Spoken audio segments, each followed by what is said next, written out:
Welcome to Nourishing Body and Soul, the podcast. Get ready to revitalize your mind, body, and soul. We're here to inspire women who are looking to break free from old patterns and ideas to create a life of increased confidence and improved health. Say goodbye to limiting beliefs and hello to new possibilities. So kick back, get ready to have some fun, and let's dive in. We'll uncover tools and insights that can help you build a life that's truly nourishing, body and soul.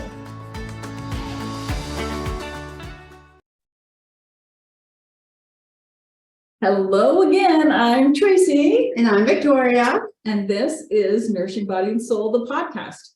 This is our first big hello other than our introduction episode. So we wanted to lay a little foundation and have some fun talking about today 5 numbers that we hate. I'm gonna let Vic tell you why. Yes. So we picked these numbers based on stories that we've had in our lives where they made absolutely no sense and are perfectly stupid. So some are like just dumb in life, and then some are completely 100% offensive. And then some, well, there's only 5.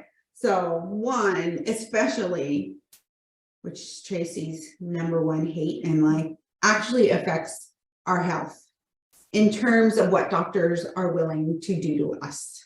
So I guess we'll start. Well, and the problem with the reason this was Vic's idea, this numbers that we hate, because just in any form, really reducing a person to a number. And there are more numbers than this that are problematic. These are just our top 5 that we hate. If you have other ones that you hate that you think we left off the list, please let us know. We could devote another episode later to that. Yes. So starting off with our number 5, and we're going 5, 4, 3, 2, 1, like Letterman used to do on his show, with 1 being the most problematic. So Whose show? David Letterman. Oh, Babe, when on late night TV. Wow. Yeah. I didn't even. Oh my gosh, I'm so old now. Sorry, she's so much older than I am. Just kidding. She's only a couple of years. Even better because I just didn't remember. Was it like a top 10 thing? Yeah, for sure we said yes. It's top 10. It's top 10 thing. This is perimenopause. Like you forget things. I hate to tell. I mean, like all of you who are not like reached it yet, let me just let you know. Like perimenopause comes and you forget your whole mind. Like it goes absolutely bonkers. Yes. God bless Maria Shriver. She is putting her money where her mouth is, and she is actually funding studies about studying women's brains in menopause, and legitimately the brain changes. So if you haven't gone through menopause yet, don't worry. You may feel like you're just losing your mind or you're just not yourself anymore. It's not you. No, I thought it was losing my mind. This isn't a part of our fights. No, it is not. But this is important because it talks about, this is about like our health. I thought I had forgotten a bunch of things, like a ton. Like I'd forgotten poems that I had memorized. I used to have a pretty good memory. And so I'm forgetting all this stuff. So I go to the doctor. I love him. He's amazing. But he's a dude. And I told him, look, dude, I am like forgetting things, all this stuff. Okay, fine. So he sends me to a neurologist. Okay. So I go to a neurologist. He makes me take a test. He's like, hey, decide between a llama and a tiger and tell me which one is right. You know, this kind of time. I'm like, dude, I'm not that, like, I'm not, but I just can't remember basic things like people's names and authors that I used to know about, all this kind of stuff. Also, I have some mental issues as well. And so I just happened to be a time I was supposed to go see my psychiatrist to get some like re-up on my anxiety medication and stuff. Anyway, I tell him, look, maybe this medication I'm taking is making me crazy because I cannot remember names and things. No. Yeah. Have you gone to the neurologist? Blah, blah, blah, blah. Talks. Okay, fine. 3 doctors make me feel like I'm going bonkers. And I had a therapist appointment and I was telling her about it. She's like, how old are you? And I think it was like 46. God bless her. No, I just recently watched a thing that we're totally off topic, but that's okay. Yes. Get used to it. Yes. It's gonna be part of the art. used to it, folks. Stop. Stay on topic. You're going to have to find somebody else. No, I am also part of my like things. I'm also ADHD. So anyway, But yeah, anyway, so just Bill's watch friends. this Okay, thing, whatever. and I don't remember who it was, but even women doctors. With somebody, it was a special that Oprah and Drew Barrymore and Maria Shriver did with a couple of doctors talking about menopause. And I don't remember which one of them was, but they talked about that. I think they went to like 5 different women doctors who, because it's not just part of the conversation, it wasn't the fact that you had men doctors and then your woman therapist went, hey, it's women doctors as well, because it's just not part of the conversation. But anyway, Yeah, it is. yeah. I was like, she's like, how old are you? I was like 46 or 47. She said, oh, you're going through perimenopause. That's part of it. Are you kidding me? Like, I wasted my time trying to decide what a tiger was from a elephant or whatever it was, and like, here's a circle, put 3 o'clock on it. I mean, I wasted some money, money, And time. and all I needed to do was go, okay, like, yeah, this is about the time. This is the territory you're in now. Yes, Just so buckle up. anyway, Yeah. medical professionals, it does relate because we are talking about medical professionals and Yeah. women and numbers and things that like are not Yeah. well spoken about. Yeah. So anyway, so weight. So there we go. Weight So is my weight is- number 5. Yeah, weight is number 5. So first of all, I weigh more than what my body looks like. I will tell you, when I was working at Weight Watchers, I weigh people every Oh, week, yeah. multiple times a week. You would think that I would have gotten really good at being able to look at somebody and tell what their weight was. The longer I worked there, the worse I got at it. I really, really learned that you cannot tell. I had a friend who, when our kids were little, she just said, you know, it seems like there's just some kids who are heavy inside. Like, because you know, some kids you go to pick up and you go, whoa, oh my gosh, I expect you to weigh more than that for your size. And other kids, they look little and you go, oh gosh, okay, you're heavier than I expected. And it's a legitimate thing. Yeah. And it's like I like the way she puts it. Some people are just heavy inside and some people are just light inside. And the exterior doesn't always show. Oh, I'm reflect heavy that. inside. Well, I'm heavy inside. That makes me feel kind of like you're sad because of what we like, the connotation between heavy and lightness. Like that I'm heavy inside makes me feel like It does not really equate to depression. light inside, like I want light pouring from me, not like heaviness. I don't know what heaviness pouring from me is, but whatever. I am like 100 for people who care about these kind of things, which we shouldn't, but whatever. I'm like 140 and I wear like a size 6. So my body is not like, so when the doctors are like, okay, here's your goal weight, or Weight Watchers, here's your goal weight, it never can coincide with what the last time I was at my doctor, he gave me some advice on my weight. And I said, dude, like, I am not going to be able to make that weight. If I make that weight, like, you have to know that there's been some serious, like, bulimia, like eating disorders that has gone in. Because I think it was like 135 is what I was supposed to be at 130 something. And I was like, dude, that like, Not happening. yeah, I do call my doctor dude, but that's because I've been going to him for like 20 years and he's my age. So anyway, yeah. I was like, there's going to be, so weight doesn't mean anything. Right. And it's a number that we get so stuck on. I mean, I think I have not had a conversation with a woman yet, and it has not been my experience either, that has not or does not still step on a scale and have that number either build her spirit or mood or take it down.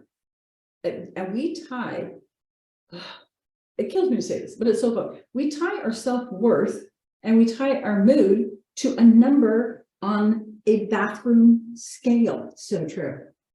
And when we think about it, it makes no sense, but we don't stop and think about it. We just know that we've been taught, oh my gosh, no, I have to weigh myself every day so that I can keep track and either not gain too much or keep track that I'm losing the way I want to so that I can be a happy person and I can be valued and I can be valuable and all of these things. And That's just not the case. There are times when we need to be weighed. I had surgery on my ear not too terribly long ago. You better believe I'm going to let them weigh me when they're going to give me anesthesia. That they need to know what they're working with in order to be able to administer the proper amount of anesthesia. Yes, 100%, I will step on the scale for that. But other times when we're, most of the time we go to the doctor's like, okay, step on the scale. We don't need to. We can tell them if it's legitimately true that there's been no significant change in our weight. That's what they're looking for to monitor, because there are things that we can notice from weight fluctuations that we can't explain in other ways. But we don't have to step on that scale. Oh my gosh. And have our self-worth and our self-image and our mood triggered. Okay, two things. One, the scale at the doctor's office. Like, I know that there are a lot of scales. Yes. Oh my gosh, yes. Where, and I don't know if they're trying to be sweet or what, but like I've weighed all kinds of different things. So I've been on there and it goes up to 150, I think is what the thing is. I think on the first one, yeah. Okay, so they put it like at 150 and it's clear that I'm not going to be 150. And so I don't know if they're trying to be nice. I'm like, no, don't even. And then they have to go back and like, oh wait, that mental game. Yeah, mental game. And it's so ingrained in us, and it's so taught to us. And this will kind of tie in as well with my top one number that I hate. But it's just so indicative. My husband went to a doctor for an issue he was having a heart thing. And she said, well, it doesn't seem like anything's wrong, but you need to lose weight. My husband is not a large man. And she did not ask him about how he ate. She did not ask him about how he exercised or moved. She did not ask him about how he was sleeping. She did not ask him anything else. He's fit too. Yeah, he has a job where he's moving all the time. But she just right out without any kind of other reference, you need to lose weight. Mm-hmm. And it's that there's so much emphasis put on weight, and weight is so equated with health in so many people's minds. My own mother, she got remarried, married for the second time when she was in her 70s, I believe. And her husband, his first wife had health issues and died from her health issues. And so, he was very, I don't want to say paranoid because that's the negative connotation. It wasn't negative. He's very concerned about her weight and her health. And he's like, you just need, and she said, I had the hardest time convincing him that I was healthy other than my weight. And really she was healthy at that weight. It wasn't other than her weight. All of her labs were good, all of her, everything, her blood pressure, her blood sugar, and when I'm in the same situation, I exercise 5 to 6 days a week, and all of my numbers are good. My blood pressure, my blood sugar, my cholesterol, my everything, all good. But the number on the scale is not. My doctor's really about it. But a lot of doctors would have a real problem with the number on the scale, regardless of the fact that I sleep 8 hours a night, that I exercise often, that the healthy habits I have. And so weight can become such an issue, and our medical system is based so much on a person's weight. Yeah. And then also culturally, people who don't have a smaller body are often judged as being less intelligent or lazy. All of these things, lack self-discipline, all of these things. Yeah. Just based on their body size. Yeah. Well, and I think that number too is, it equates, in my mind too, it also equates to, yes, being healthy and all that, and beauty and whatever. So I'm a scuba diver. And when I very first learned scuba diving, I was with a group, and it was mostly, I think it was all men that I was learning with. And you go to your first dive, I'm in California diving. So you're wearing like massive wetsuits and stuff like that. So to counteract it, you have to have a weight belt. belt. Okay, well, whatever. I had to rent the gear because we were renting it the first time, and I hand over my driver's license, and they take my weight for my driver's license. Now, I don't know about you guys, but I don't think I've ever told the truth on my driver's license. It has always been. So I know, I see him and he says, is this your weight? Well, I look at it. The guys around me, there's only the guy there at the counter. Yep, that's my weight. Okay, so I go scuba diving in the ocean for the first time, and my weight belt is not enough to counteract my body weight. And I'm like floating. There's one thing you're not supposed to do. Float to the surface. You are not, of all the things that you are not supposed to do, you are not supposed to float unchecked to the surface. Everything else is pretty relatively easy. No, I kept floating to the surface, so I kept having to exhale as much as I could, and finally I realized like I need to go up on the top of the surface and then never lie about my weight again when it comes to, I don't know, things like your life. Yeah. Yeah. But that number, I'm going to risk my life so I can say 130. oh my gosh, yes, exactly. Oh, see, that's exactly what happened. I was willing to risk my life so that I didn't have to say I weighed 142 or whatever it was that I weighed. Who even knows? So yeah, that weight, yes. Weight is our first number that we hate. It's hard though, because like I just spent a month away from home, and I was staying with family member, and she has 2 teenage daughters, and she is wonderful. And so she does not have scales in their bathrooms. So I had to go a month without weighing myself, which it was very, very hard. Like we've been working on. I know we've been working on that, and I know. But even still, I was about 2 weeks in, and I was like, I can't do this. I have to find a scale somewhere. It was like I was addicted to something. Yeah. Anyway, I went the whole month. No, I weighed myself once. How did you know what to think about yourself if you didn't know what you weighed? No, well, here was the thing. Like, I was like, okay, first of all, I'm wearing clothes, because by the time I finally found a scale, I was like, I was going to strip down. So first of all, I was wearing clothes. It was not my scale. So I'm like, this means nothing to me. This number means nothing to me, because I don't even know. I don't have it like first thing in the morning, whatever. Yeah. See, that's the thing too, about if you're somebody who has an issue with weighing yourself often, this is an exercise that I give to some of my clients who it's applicable for. Weigh yourself like 20 times in a day. If you want to realize how irrelevant that number is, I made up to 20 times you off the scale, because what that does for you, realize that, okay, you get up in the morning and you weigh before you go to the bathroom, and then you weigh after you go to the bathroom, and then you weigh after you eat, and then you weigh with clothes on, and then you realize that your weight in one day, you're still I'm 100% gonna do that. Your weight goes, I mean, it can range, especially depending on what clothes you wear. Your weight in one day can range within, like, fluctuate 5 pounds or more in a day. That kind of sounds like heaven to me. All right, I'm gonna and maybe you shouldn't do that. Sounds like heaven to you. It's an exercise.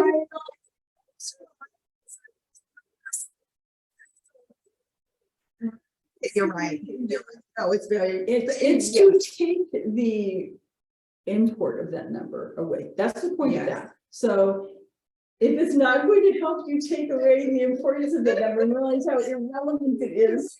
I'm going to weigh myself 20 times a day. I'll be like Tracy said, I'm not sure my body and mind there. Yeah. And so if you think it will help you, but if it's going to make you more compulsive, don't you dare. Okay. So our number 2, or well, I guess number 4, number 4 is clothing sizes. This is part mine and part yours. Yeah, we both 100% agree on this. We 100% agree on this. Yeah. Yes. You want to start, or you need to start? Okay, so where to begin? First of all, my mom had these so my mom is was a skier, like a snow skier, and she's a water skier too, but a snow skier in like the 50s or the 60s. So she had these like ski pants that were so cute from the 60s, and I just wanted to wear them because I was, my retro look self was great. And I knew they were size 12 and I would try to put them on and I would get like one leg in and I think, what the heck?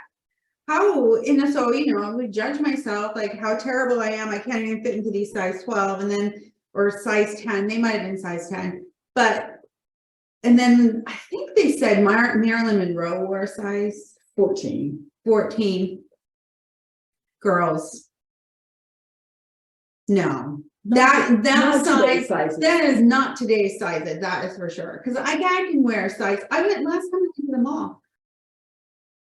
I'm having health problems. This is not like a healthy way to eat. This is like, I'm having health problems and I'm losing weight. And I know that sounds like it should be perfect because, especially for me, like I should be able to eat everything I want and get skinny. You think you want that until that's happening to you and then it's bad. So, right, we've been working. So anyway, I go to the mall. I am a size 4 in the mall. No. There's no way that I am a size 4. I can find old pants like these ones that are size 10 and they fit okay. But like, I am not a size 4. Like they just make these numbers up and just throw them out there. Yeah. And it's like, from designer to designer, from brand to brand, it's, the same body on the same day will have a size range from whatever. Tell why you hate though, because what you hate is so good. Well, that partially is why I hate that. Another thing is the self-worth, like the number on the scale. We tie, oh my gosh, I cannot admit that I need to go up a size. I cannot admit, we tie our self-worth to that. So there's that too. But my biggest pet peeve, it's a psychological one. Girls today in high school are not really any smaller than they were when I was in high school, which was a while ago. And yet now the sizes go down to 0 and 00. And the psychological effect of that, literally encouraging girls at young ages to want to be a 0. Yes. Think about the implications of that, not as a size, but as a 0. Take up less space, so much space that you, in essence, become nothing. Yo, that gives me chills. It just gives me chills. It's so frightening. That really is. Like there wasn't a 0 when we were young. Well, and being 0, being nothing is not enough. Now you want to be a double 0 or a triple 0. Oh, is there a triple 0? Probably. I know that for sure there's a double 0. Well, yeah, for sure there's double 0.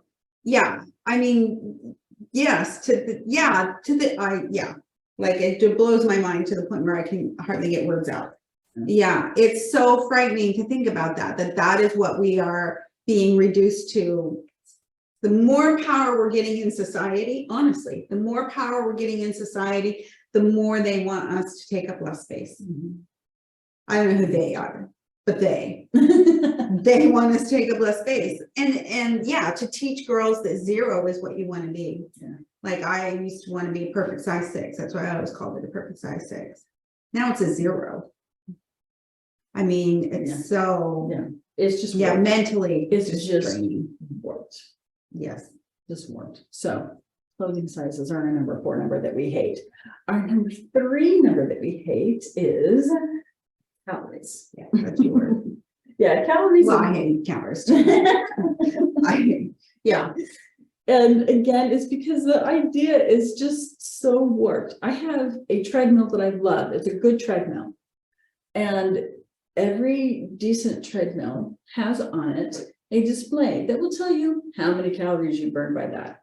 That is such a little baloney. If you cannot tell me that at my height and my weight, if I get on that treadmill and go a certain distance at a certain speed, that if somebody, 6 inches taller and 50 pounds heavier gets on that treadmill and does the same distance at the same speed, that they're going to burn as many calories, the same number of calories. Or if somebody who is shorter than I am and weighs 80 pounds less, that they're going to burn the same number of calories. And yet that treadmill will say that all of us have burned the same number of calories. And let's be clear, for the most part, it says we burned as many calories as a candy bar. If you have a good workout. Yeah, if you have a good workout, and it's like a fun size candy bar. Yeah. So is that, That if also- you're looking at the number of calories on any kind of gym equipment, just stop. You're not getting accurate information. So that being one part of it. Another part of it is that I have a fitness instructor that I really like in so many ways. But one thing she does, it drives me crazy. And I think the next time she said something, I probably will say something to her about it after class. But she'll go from time to time. If you do this exercise, if you do this workout full out, you could burn this number of calories. Oh, that's toxic fitness. It is, you don't know. Again, you cannot say that this person in this body and this person in this body, which are very different, A, size-wise, B, metabolically, even if they're the same size, their metabolisms are different. They're not going to do that exercise, even at the same rate and the same intensity, and burn the same number of calories. Here's the thing. Even our bodies don't burn calories at the same rate. I can, and you can, if you eat the exact same meal, the exact same portion, and you're eating it with friends and you're having a great time and you're relaxed, and your body is, that's going to help your metabolism, and your body is going to take that and use it more effectively. And it's just going to use it as well as possible and be in and out of your body and metabolize and use as energy, and yay, hallelujah. And you can take your same self with that exact same meal in your exact same body, even on the exact same day. And if you're stressed or angry or have cortisol and insulin that's being triggered by the mood that you're in, the things that you're feeling, you can eat the exact same foods and your body is not going to metabolize it the same. So whatever the calorie count of that food is not going to respond the same in your body. That is so true. And so and two, diets, too many diets are recommending numbers of calories for grown people that are calorie counts that actually are more appropriate for a toddler. Wait, what? A toddler. Wait, how is that? Like, it's 1,200 calories. That's what we're supposed to eat. That's what a toddler, a 3-year-old, that's an amount of calories that's healthy for a 3-year-old. Calories that we're supposed to eat. Because it's controlled starvation. If you want to lose weight.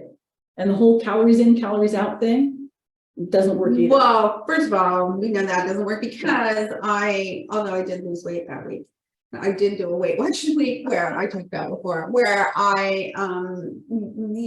basically you have points, which are calories, where I drank my calories for the week. It was a bad breakup. It was a bad week. I never did it again. But I'm just saying those calories were not the same as like if I'd been eating asparagus and, with lemon juice squeezed on it or something like that. Nourishing body and soul kind of Yes. calories. But yeah, so our body's just the whole calories in, calories out. There's no really exact way, unless you are hooked up to all kinds of monitors at all times. We can't. There's not an exact way of knowing this is how many calories I burned. So They're I have a probably calorie deficit. probably like in some Which is sports probably- fitness Yeah, lab somewhere. yeah, a very high level. Yeah. You play for like, I don't know, the 49ers or something like that. They might hook you up and say here. But not 24/7. Yeah, no, probably not. Yeah, no. So No. yeah. But who knows? Well, that's discouraging. Yes. I thought So I did calories- think if I ate 1,200 calories, that was healthy. No. That's bad. Which, if you're, Does that mean we can eat like if you- 1,500 if calories? you have been, I want to know. Yes, so, but anyway, it depends on what you eat. It's a whole. You're complicated telling me thing. that it's a complicated thing and I need to Yeah. be hooked up and I want to know the number. No, this is why we hate why numbers. this calorie number is a problem, because we want to know how many calories can I eat. Well, this is a whole nother. I really am trying to be nourished. Multiple episodes. We'll talk about intuitive eating, and that's how we know how much to eat. is learning our body signals, because our bodies will let us know what they need. We just have to learn how to listen, and that hearing has been so trained out of us culturally. That's a challenge. We want the number. I'm a problem. The number. I'm a problem. Yeah, you probably have clients that are like way more, way less problematic than my thoughts are very. Because it's a competition. Yes, and I am, yes. That's it. They're competitive. I want to be your best client.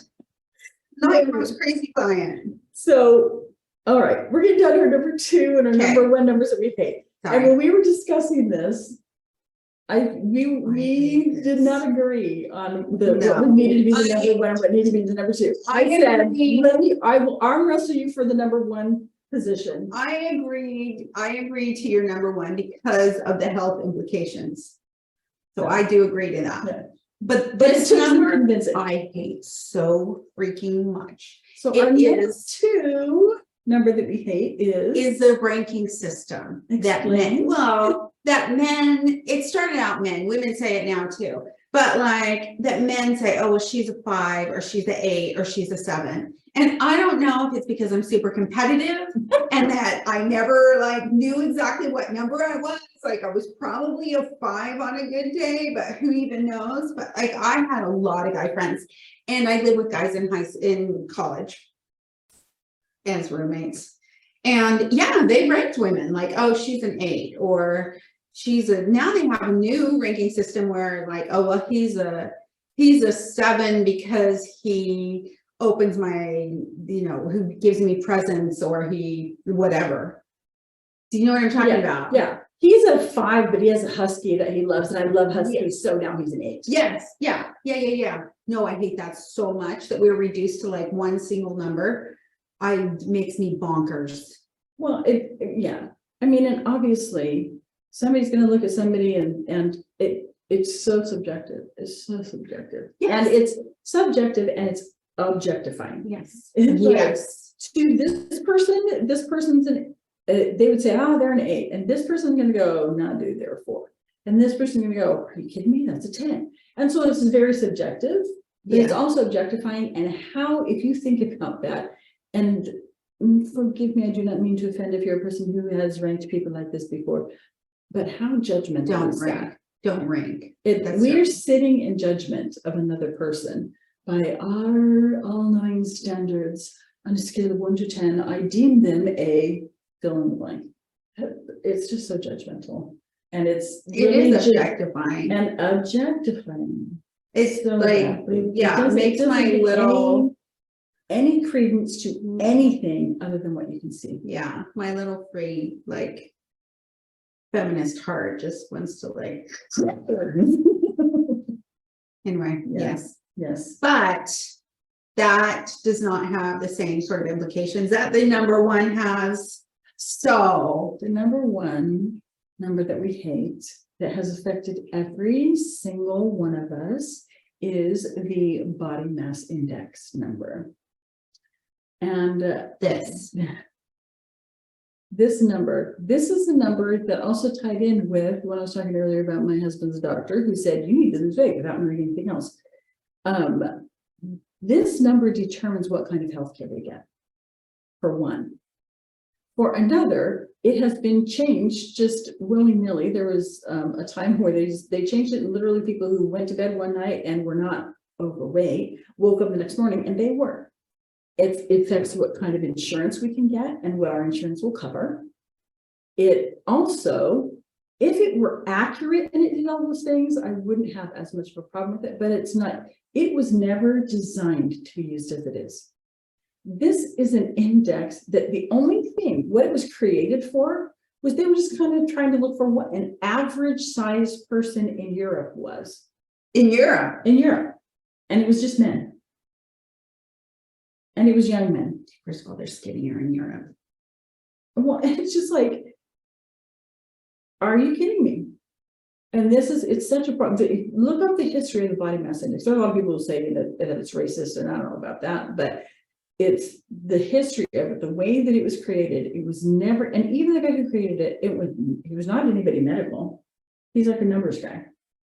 And all they were looking for was an average size. That's what they were trying to come up with. And they used that to create this index. Probably is And- racist too. Because everybody it- is different. It was just in Europe, so it didn't take into account any other, Yeah, anybody from other continents. yeah. So in that regard, but for that to determine so much of what's available, I mean, you want to talk about risking your life for a number. I had a client in her 20s, in her early 20s, who went to a doctor for something unrelated. She had had one appointment with this doctor like a year before, like for an ear infection or something. She came back to this doctor for something unrelated. I don't remember what was going on with that. And this doctor, without again asking her about any of her health habits or anything like that, without having done any labs or anything like that, in this, what was in essence a first appointment with her, at the end of the appointment, it's like, you may want to consider gastric bypass. Unbelievable. Yeah. Without anything to, other than what the number was and what he saw was her body mass index. So yeah, this number is insidious. Now, don't hate on your doctor if they use it, because it's what they're trained to use. It's their protocols in place. So it's not if the doctor fully buys into it, that's a problem. You want to have a talk with your doctor or find a different doctor. However, if they're using it in any way, it may just be because they have to. You can ask them how they feel about it if they're having to use it for various things. But this is a number that is not really means next to nothing. It's about money. So my cousin does not fit into this standard BMI index, and she needs her knee replacement. She needs 2 knee replacement surgeries actually. So when we went, she lives in Becky, Utah, we went there and she was like, okay, I'm going to the doctor, She came out of the doctor and they said, you need to fit down into this, whatever healthy body mass index, the BMI number, or we're not going to do the replacement surgery. So now she has to lose like 50 pounds or something like that. And she says, yes, what about my hips? She's got, plus there's a whole number of reasons why she is not in the perfect BMI. But they're not going to do anything until she loses enough weight to get into the right BMI. And it's affecting her everyday life. I need to tell her to go to a different doctor. Maybe she can go to a different doctor. She might be able to, but that may be something that it may be an insurance thing. It was the insurance. That's what she said. Yeah. And insurance uses that number all the time. All the time. Yeah. There are professional level athletes, like top level world class athletes that are not in what, if they went into just a regular doctor's office and they didn't know they're a world class athlete, they would tell them, you need to lose weight. No, like I was talking about my weight and like where I'm at with my weight, in my height and all of that. I don't fit into the healthy body mass index. That's what I told my doctor. I told my doctor, look, if I get there, you know that I've gotten there through some like unhealthy means.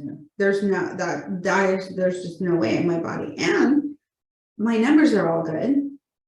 I fit into my perfect size 6 that I think. So these numbers, they're still like, they play with your mind though. Yeah, they do. Like it's so ingrained in everything that we do. Yeah.